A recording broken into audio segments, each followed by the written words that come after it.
오늘은 권리구제형 헌법소원 심판. 이걸 흔히 이제 헌법재판소 결정문에 보면은 좀 길게 헌법재판소법 제68조 제1항에 의한 헌법소원이다 이렇게 표현을 합니다. 그래서 여러분도 가능하면은 헌법재판소법 68조 제1항에 의한 헌법소원, 또 앞에서 본 규범통정형 헌법소원은 헌법재판소법 68조 2항에 의한 헌법소원이죠. 이게 이제 공식적으로 헌법재판소 결정문에서 표기하는 방법이니까 그렇게 표현하면 좋을 것 같긴 합니다. 물론 이제 그 성격을 굳이 표현하자면 권리구제 헌법소원 심판이다라고 부르는 거죠. 제가 수업 시간에서는 헌마 이렇게 부릅니다만 헌마 쓰면 안 됩니다. 헌마 쓰면 다른 심판관은 무슨 말인지 못 알아들을 수도 있어요. 채점가는. 그러니까 그거는 내가 이제 편하게 지금 여러분하고 소통하기 위해서 쓰는 표현이고, 이걸 써야 됩니다. 헌법재판소 68조 1항에 의한 헌법소원. 자, 그래서 지금 현재 여기에 조금 작게 표기되어 있습니다만은 크게는 10개의 요건이 있습니다. 이걸 다 쓰려면 사실은 이금해도 상당한 시간이 걸리게 되는데, 그래서 여러분이 이제 나중에 문제는 사례형이나 기록형이나 이걸 다 쓰게 하기는 조금 하니까 부분적으로 중요한 것만 몇 개 지시를 하기도 합니다. 그럼 그게 따라야 되고요. 그러니까 문제에서 쓰지 않아도 되는 거, 지시하지도 않은 것을 굳이 쓸 필요는 없습니다. 그건 배점 자체가 안 되는 거예요. 그렇기 때문에 여러분 시간 낭비하는 거예요. 시간 낭비와 지면 낭비하는 거니까 반드시 문제에 충실해야 돼. 그래서 문제가 어떤 것만 써라 라고 하면 그것만 쓰면 됩니다. 그래서 지금 이제 이 10개의 요건을 하나하나 보겠습니다. 이제 첫 번째로 이제 기본권 주체성에 관한 문제입니다. 청구인 능력, 기본권 주체성에 관한 문제가 한 논점이 하나 있고요. 요건에서는. 그 다음에 대상 적격에 관한, 그러니까 헌마에서의 대상 적격과 아까 앞에서 헌가와 헌바에서의 대상 적격이 다릅니다. 이거 헷갈리면 안 됩니다. 헷갈리는 학생들 많습니다. 분명히 어떻게 차이가 나는지를 분명하게 인식하고 있어야 됩니다. 기본권 침해 가능성. 이 이야기하고 나중에 법적 관련성 안에서 이제 세 가지를 이야기하는데, 자기 관련성은 이게 어떨 때는 헌재가 기본권 침해 가능성의 논점과 자기 관련성의 논점을 함께 묶어서 자기 관련성이라는 항목 안에서 설명하기도 합니다. 그러나 엄밀하게 논리적으로 따지면 이 두 가지 논점은 다릅니다. 논리적으로는. 그 점을 다시 설명할게요. 그 다음에 이제 중요한 게 침해의 현재성.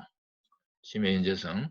현재 침해를 받아야 된다. 청구하는 시점에. 이거는 지금 기본권 침해를 다투는 거니까요. 현재 기본권 침해를 지금 주장해야 됩니다. 현재의 기본권 침해를.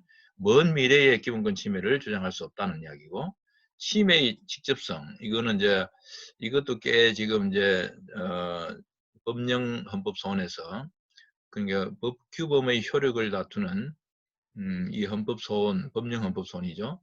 법령 소원에서 중요한 논점이 하나가 적법 요건에서 침해의 직접성에 관한 논점입니다. 이게 꽤 이제 좀 이해가 좀 어려운 부분이 있어서 사례를 제가 가지고 다시 설명을 할게요. 그 다음에 실제 시험 나올 때는 그렇게 어렵게 나오지는 않습니다만은 전반적으로 이해를 할 필요가 있어서 설명을 나중에 드리겠습니다. 그 다음에 보충성 요건이죠. 이거는 권리구제의 보충성. 보충성이라는 의미는 알잖아요.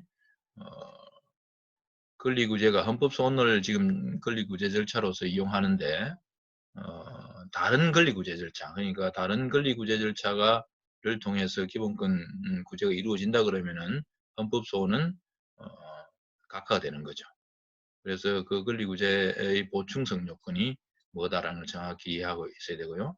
그 다음에 이제 청구기간, 헌마 사건에서의 청구기간은 헌바 사건에서의 청구기간과 또 상당히 다르고, 헌마의 청구기간은 나름 약간 복잡한 부분이 있습니다. 나중에 보고요. 권리보호의 이익과 심판의 이익이라고 하는 요건이 하나 추가될 수 있습니다. 이거는 어떻게 보면은 사실 여러분이 답안지에 쓸 만한 것도 아닙니다. 무슨 이야기냐면은 권리보호의 이익은 실제로 이제 헌법소원이 청구됐잖아요. 헌법소원이 청구되고 난 다음에 소송 계속, 그러니까 헌법재판 계속 중에 권리구제가 이루어진 겁니다. 예를 들면, 그럼 법률이 없어졌다거나 권리구제가 이루어진 경우에 그럴 때 헌법재판소는 심판을 할, 권리보호를 할 이익이 없어진 거죠. 이미 구제가 됐으니까. 그럴 때는 각하합니다. 각하합니다. 그런데 헌법재판소는 권리보호의 이익이 없다 하더라도 헌법재판소 자신들이 이거는 판단해야겠다라고 하는 경우를 심판의 이익이라고 말합니다. 그러니까 권리보호 이익과 심판의 이익은 다른 겁니다. 구분되어야 되는 겁니다. 그 점을 잠깐 소개를 하고요. 변호사 관계주의, 이건 뭐 문제는 아닙니다.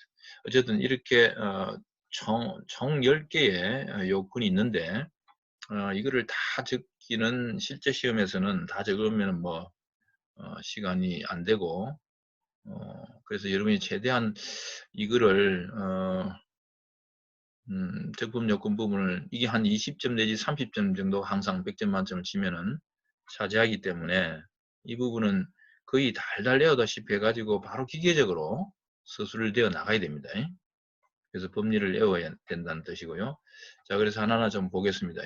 청구인 능력에 관한, 이건 기본권 주체성에 관한 문제인데, 이 이야기는 결국은 예를 들면 이제 청구인이 대한민국 국민이고 자연인이면은 크게 전혀 이 논점은 문제가 안 됩니다. 굳이 청구인이 예를 들면 대한민국 국민으로서 자연인이 청구를 했다라고 할 때 기본권 주체성 언급할 이유가 없습니다. 그때는. 그거는 너무나 뭐 당연한 거니까요.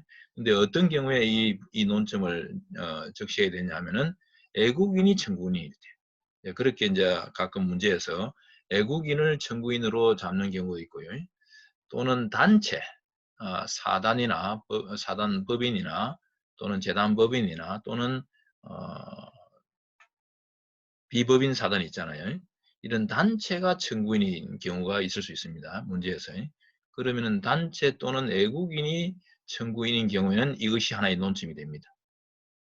논점이 돼요. 제일 먼저 써야 되는 논점이죠. 그러니까. 그래서 특히 이제 애국인을 가끔 이제 하는데 지난 일본 그 변호사 이해변 씨 전배기 깃볼 뚫기 사건 미용업자의 그 사건의 청구인은 누구였습니까? 중국인이죠.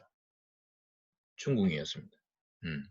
중국인이 국내에 들어와서 적법하게 미용 자격을 받고 미용사 직업을 수행하려고 하는데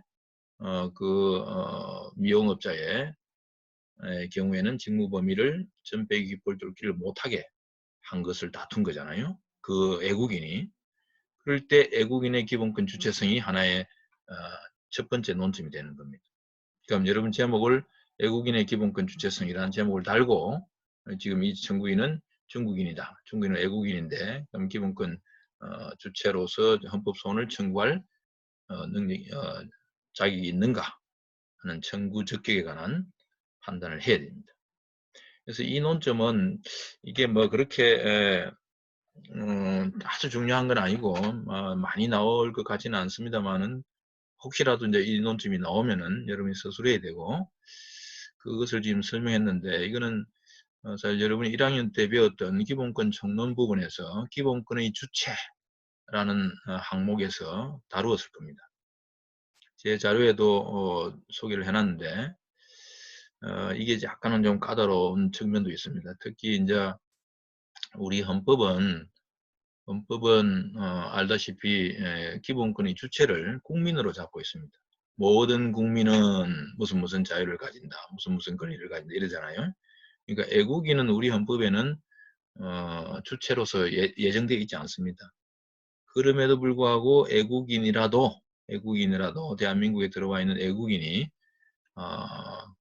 대한민국 정부를 상대로 헌법 소원을 청구할 수 있는 경우가 있습니다. 그것이 뭐 어떤 경우죠?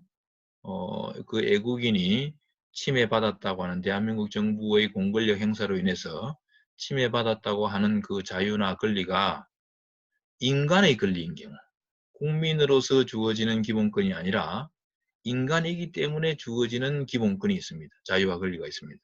주로 기본적으로 그게 자유권들입니다. 그러니까 우리 헌법에 비록 기본권의 주체를 국민으로 규정해 놓고 있지만 애국인도 인간으로서 가지는 권리, 그러니까 결국 인권에 해당되는 자유와 권리들이죠. 우리가 불가침의 기본적 인권 이렇게 말하잖아요. 이거는 애국인에게도 인정된다. 그럼 그게 어떤 거냐 하는 것이 대부분 약간의 아직은 분명하지 않은 부분들이 있습니다. 판례로 명확하게 정리가 되지 않은 경우도 있고요. 그래서 이제 그 내 자료에 보면은 어느 정도 조금 쭉 정리를 하긴 했는데 그것도 완벽한 자료는 아닙니다. 또 헌법재판소가 여전히 판례로서 명확하게 이것이 규정 안 되는 경우도 있고요. 내가 이제 소개한 거는 우리의 경우에 이제 독일 연방헌법은 어떻게 되어 있냐면은 독일 연방헌법은 주로 이제 독일 연방헌법은 우리처럼 이런 사회권이나 이런 게 없습니다. 청구권적 기본권 이런 게 없고 다 자유권들입니다. 기본적으로 자유권 중에서도 대부분의 자유권을 독일 연방헌법은 그 주체를 누구로 규정하냐면 사람은 이렇게 규정되어 있습니다. 사람은 그러니까 애국인도 인간으로서 가지는 자유와 권리를 다 가지죠. 그런데 독일 연방헌법에는 몇 가지 기본 자유와 권리에는 자유권에는 반드시 독일인은 이렇게 되어 있습니다. 독일인은 이런 자유를 가진다. 그게 뭐냐면 세 가지인데요. 하나가 이제 직업의 자유. 애국인은 독일에서 직업의 자유를 주장할 수 없다는 겁니다. 기본권으로서. 그 다음에 거주 이전의 자유. 거주 이전의 자유. 그 다음에 하나가 표현의 자유 중에서도 집회결사의 자유. 이거는 독일 헌법 제정자들이 이거는 국민의 권리로서의 성격이 더 크다고 본 겁니다. 이 세 가지는.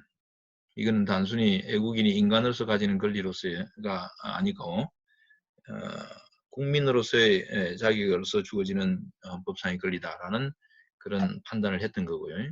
우리는 이제 그에 관한 명문의 어떤 그 규정은 없죠. 오히려 우리는 모든 국민이라고 되어 있기 때문에 그러면 애국인에게 인정되는 자유와 권리가 뭐냐라고 하는 것에 관해서 이제 논란이 있습니다. 여전히 아직 명확하게 지금 판례법으로 형성되어 있지 못한 부분들이 많이 있고요.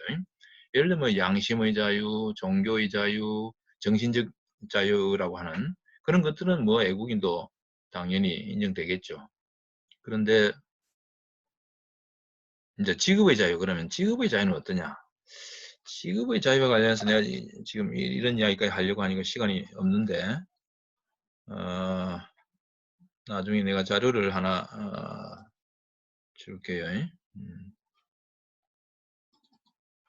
예를 들면 직업의 자유 지금 화면이 수업 보충자로 바뀐 거죠.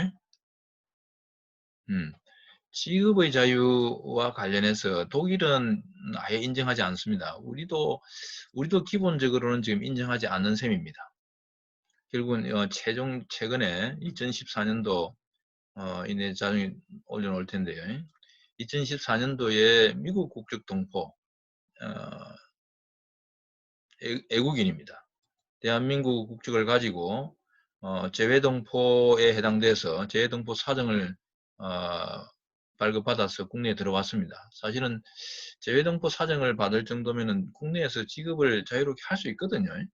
어떤 경제 활동을 할 수 있습니다. 그런데 이 케이스는 뭔 사건이냐 하면은 한의원을 운영하는 사람이 미국에서 침수를 이제 시술을 해 왔던 것 같아요. 근데 국내에 들어와서 침수를 하려고 하니까 국내에 우린 침술 자격을 지금 안 줍니다. 한의사 자격을 따야 되죠. 그러니까 국내에 한의사 자격이 없으니까 이 사람은 이제 침수를 못 하는 겁니다. 그러면 의료법상의 무면허 의료 행위입니다. 그러니까 정부가 인가를 해주지 않은 의료 행위를 하는 게 되죠. 그래서 이제 이 사람이 나도 침술 행위를 하게 해달라, 할 수 있게 해달라라고 기본권 침해다. 내가 직업 선택의 자유를 그러니까 침술 치료를 하는 직업을 선택하고 싶은데 정부가 지금 못하게 막고 있는 거잖아요. 법률로 의료법에 의해서. 그러니까 이제 이걸 다툰 겁니다. 그랬더니 당시 헌법재판소 7사람은 판례죠. 7사람은 이 판시를 냅니다. 직업 선택의 자유와 평등권을 침해한다고 주장하지만 당신은 애국인으로서 직업 선택의 자유를 주장할 자격이 없다 라고 이야기한 겁니다. 직업의 자유는 원칙적으로 국민의 권리다. 애국인에게 인정되는 기본권이 아니다. 분명히 판시를 하고 있죠.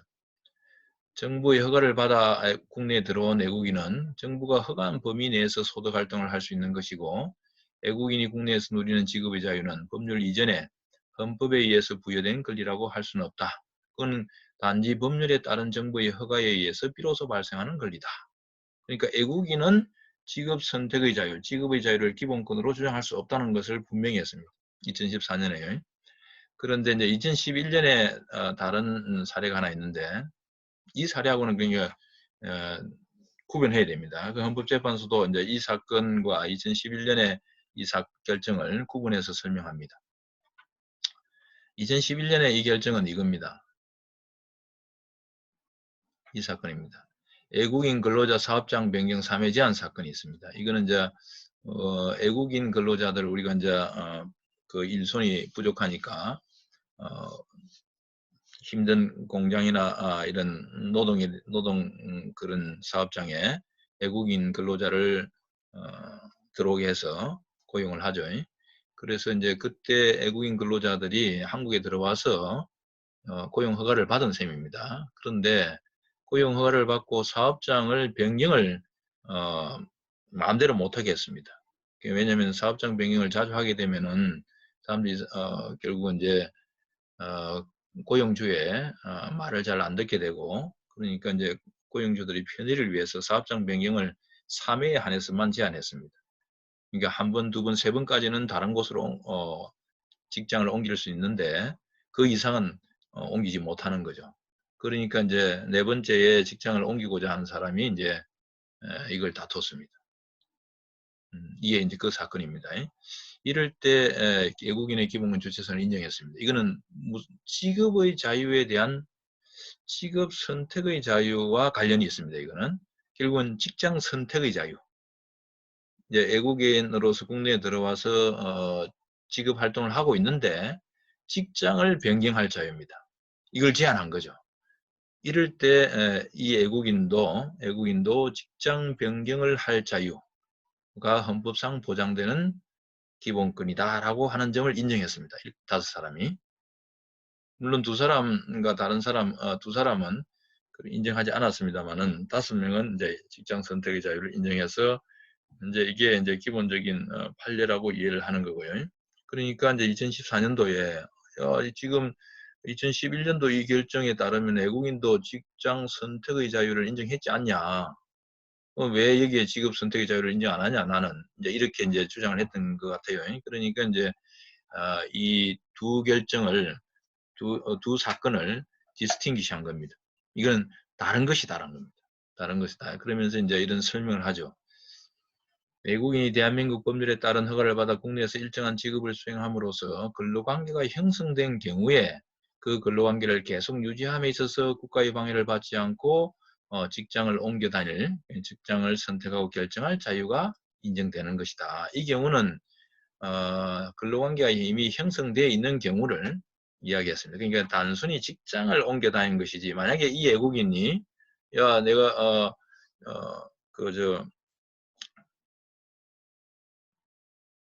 뭡니까? 변호사, 예를 들면 변호사 자격 시험을 못 치겠다. 이 외국인에게. 그러면 그때 변호사라는 직업을 갖고 싶은데 그걸 못하게 한 경우에 직업 선택의 자유를 침해한다고 주장했을 때 그때는 안 받아줄 겁니다.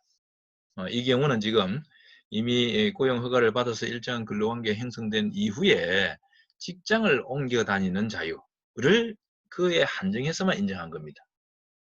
그 점을 분명히 이제 구분해야 됩니다. 그러나 이제 여기서 말한 이 2014년에 미국 동포가 한의사 침술 행위를 통해서 직업 선택을 하고 싶은데 이제 그걸 못하게 한 거. 이 경우는 기본적으로 직업 선택의 자유는 외국인에게는 인정되지 않는다. 이렇게 판시를 한 것이어서 2014년의 결정과 2011년의 결정은 모순되는 건 아니다는 겁니다. 지금 약간의 구분을 할 필요는 있다는 이야기입니다.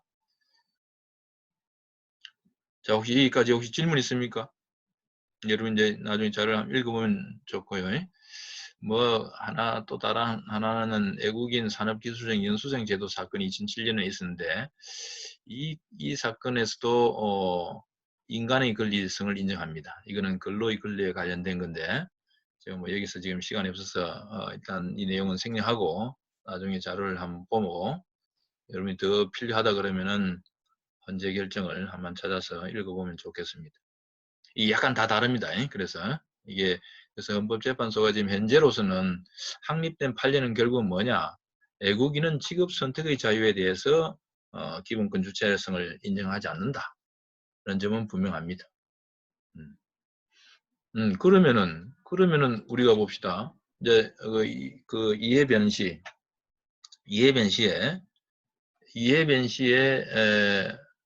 살 직업의 자유를 주장했습니다.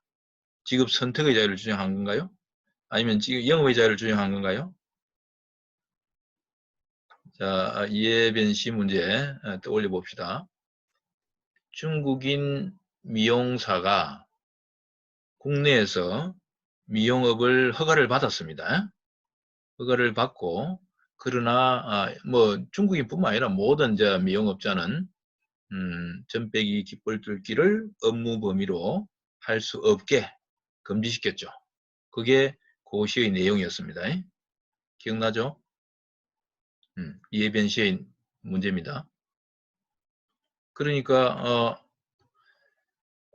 이 애국인이 지금 직업 선택의 자유를 주장하는 거 아닌가? 이게 그 전에 이와 같은 금지 규범으로 인해서 어떤 자유가 제한됩니까?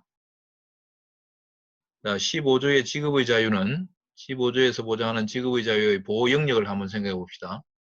15조의 보호 영역은 직업 선택의 자유, 내가 어떤 직업을 선택할 것인지, 또 직장 선택의 자유, 한 번 직업을 가졌을 때 그 직업을 어떤 방식으로 운영할 것인지에 관한 영업의 자유, 직업 수행의 자유라고 부르죠. 그래서 직업 수행의 자유, 직업 선택의 자유, 직업 선택의 자유 안에는 직업의 자유 안에는 기본적으로 경쟁의 자유도 포함된다 이렇게 이야기를 합니다. 나중에 경쟁의 자유 중요한 기본권입니다. 경쟁의 자유, 다른 기업 활동의 자유 및 경쟁의 자유. 이게 15조에서 보장되는 겁니다. 예를 들면 국가가 경쟁을 억제했다. 어떤 기업 활동에 있어서 경쟁을 억제하는 어떤 공권력 행사가 있다. 거기에 대해서 15조의 보호 영역을 주장할 수 있는 겁니다. 어쨌든 이런 직업의 자유와 관련해서 아까 변시 이해에 미용업자 전배기 깃벌 뚫기를 하지 못한다라고 하는 그 금지 규범으로 인해서 청구인의 어떤 자유가 제한됩니까? 그러면 직업의 자유 중에서 최연수 어떤 자유가 제한될까요? 여보세요. 네, 교수님. 음, 직업 수행의 자유가 인 것 같습니다. 그럴까? 왜 그렇게 생각했지? 직업 선택의 자유나 직업 선택의 자유 중에서 직장 선택의 자유는 이미 차린 미용실에 대한 것이 아니라 미용실을 차리기 전이나 미용실을 차리고 나서 뭐 다른 직장으로 옮기는 것에 대한 자유인데 그것에 해당하지는 않고 지금 이미 차려놓고 있는 미용실에서 어떤 시술을 할 수 있는지라서 영업의 자유 내지는 직업 수행의 자유가 아닐까 싶습니다. 집중이 되다. 오케이. 미용사는 점 빼기 깃벌 뚫기를 못합니다. 미용사는 점 빼기 깃벌 뚫기를 자신의 업무 범위로 하지 못합니다.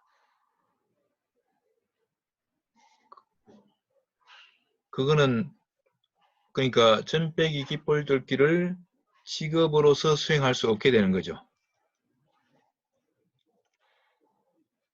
그 직업의 방법이나 시간이나 장소를 제한한 건가요? 점 빼기 깃벌 뚫기는 할 수 있는데 예를 들면 시간, 장소 또는 방법을 제한했다. 그러면은 영업의 자유 제한이죠. 그런데 미용사는 점 빼기 깃벌 뚫기를 아예 못합니다. 그걸 직업의 한 내용으로 행사하지 못합니다. 뭐가 제한되는 거요? 직업 선택의 자유 제한 아닐까? 그거는 의사만이 할 수 있다는 건데. 내가 보기엔 직업 선택의 자유 제한 같은데. 네, 이제 이런 부분, 오케이. 이런 부분들이 나중에 이제 직업의 자유 관련해서요. 여러분이, 나름대로 분명하게 이제 판단을 해 들어가야 됩니다. 어쨌든 여기서는 내가 볼 땐 그래. 직업 선택의 자유 제한 같아. 제한되는 기본권 중에서 보면은, 제한되는 기본권 항목에서 우리가 판단할 때. 그래야 위헌성이 떠지죠. 보통 직업 수행의 자유나 영업의 자유는 그것의 이연 여부를 평가하는 심사 기준은 느슨한 심사죠. 그죠? 그게 직업의 3단계 제한 이론이죠. 직업의 자유에 대한 3단계 제한 이론 해가지고, 영업의 자유에 대한 제한은 좀 느슨한 심사를 하고, 그 다음에 중간급 심사가 뭐였습니까? 주관적 사유에 의한 직업 선택의 자유를 제한하는 경우에는 중간급 심사입니다. 그 다음에 가장 엄격한 위헌 심사의 기준이 되는 것은 객관적 사유에 의한 직업 선택의 자유를 제한하는 경우죠. 네, 그러면 나중에 여러분 이제 이 문제도 이 사안에서도 그러면 직업 선택의 자유의 제한이라고 만약에 전제한다 그러면 그 중에서도 그러면 객관적 사유에 의한 직업 선택의 자유의 제한이냐 아니면 주관적 사유에 의한 직업 선택을 제한한 거냐 판단해야 될 겁니다. 어느 쪽일까요? 네. 이 문제는 이제 나중에 뭐 혹시 이제 구체적인 사례에서 보겠지만 지금 여기서까지 이야기하려니까 너무 시간이 많이 뺏겨서 어쨌든 지금 좋습니다. 그러니까 애국 우리 이해변시에서는 직업 선택에 대한 제한을 한 것입니다. 그럼 외국인이 주장할 수 있는가? 이게 하나의 주요한 논점이 되는 거죠. 주요한 논점이 됩니다. 만약에 지금 2014년도 헌재 결정의 판시에 따른다 그러면은 이 지금 우리 이 사안에서의 변시 이해 사안에서의 이 청구인은 점빼기 깃벌 들기를 주장할 수 있는 자유의 주체가 될 수 없는 것이다 라고도 판단될 수 있습니다. 근데 여러분은 지금 심판 청구서를 작성하기 때문에 청구인의 입장에서 논증해야 되고요. 만약에 그래서 이게 큰 실수를 하는 거예요. 잘못하면 청구서에서 이 청구인은 우리 청구인은 기본권 주체성이 없어서 각하되어야 합니다. 이렇게 주장하면 안 되겠지. 변호사가. 그러다 하면 매일 프랙티스 당합니다. 물어내야 돼. 손해배상 져야 돼. 그러니까 여러분 입장에서는 헌재의 논리를 깨야 되는 거예요. 오히려 사실은. 이 뭐 짧은 답안지에 그렇게 복잡하게 쓸 수는 없죠. 물론. 그러니까 여러분 어쨌든 직업의 자유에 대한 그 2014년의 판시가 있지만 이 경우에는 적법하게 고용 허가를 받아서 국내에 입국한 외국인으로서 미용업자의 범위에 대한 침해 주장을 할 수 있다. 뭐 이렇게 주장하는 수밖에 없습니다. 답안지에서는. 이걸 장하게 장하게 쓸 수는 없습니다. 짧게 몇 줄 안에서 커버해야 되기 때문에 그 정도로 해도 충분히 배점에는 전혀 지장이 없고요. 이게 제일 중요한 거는 결국은 법리입니다. 법리. 외국인의 기본권 주체성에 관한 법리를 우리 헌법재판소는 인간의 권리인 경우에 이렇게 예정을 하고 있고요. 특히 이제 직업의 자유와 관련해서는 국내에 고용 허가를 받은 경우에 그 범위 안에서 하나의 기본권 주체성을 뭐 인정할 수 있다. 제가 보기에는 엄격하게 따져서 헌법재판소의 판시를 따른다 그러면은 정부인 기본권 주체성이 없습니다. 그러나 여러분은 이제 있는 것으로 우기면 됩니다. 우겨야 됩니다. 답안지에서는. 자, 그랬고요. 이건 나중에 자료를 다시 줄 테니까요. 다시 돌아가서 자, 이게 이제 기본권 주체성에 관한 논점이고요.